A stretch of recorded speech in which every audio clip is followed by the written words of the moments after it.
गसाइगाव सहरा जोबोद गुरुत्वपूर्ण जोंनि इंटरस्टेट बॉर्डरनि मोनसे सहर बियो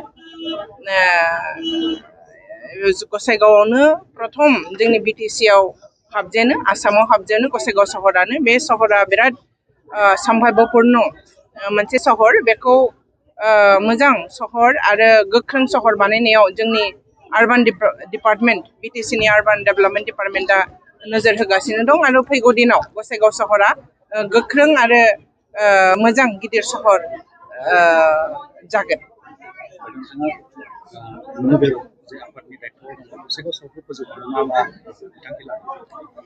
नोगोर बिफाननि दायित्वआनो जादों बे ओनसोलाव बसबास खालामनाय रायजो राजानि अभाब अभियोगफोरखौ मेनटेन खालामनाय सुरक्षित खालामनाय आरो हाइजिन मोनसे मेनटेन खालामहोनाय गतिके जोङो आर्बान डिपार्टमेंटआ बेनि प्रति खरा नोजोर होनानै दङ।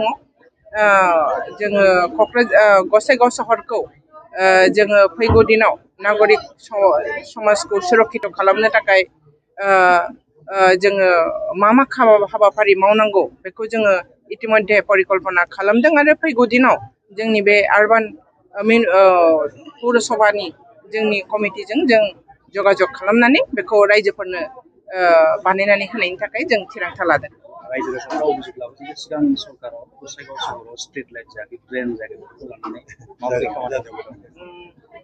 बेखौ जों मिन्थिदों थांनाय सरकारा गसाइगाव सहरनि रायजो राजाफोरखौ वन्चित खालामदों।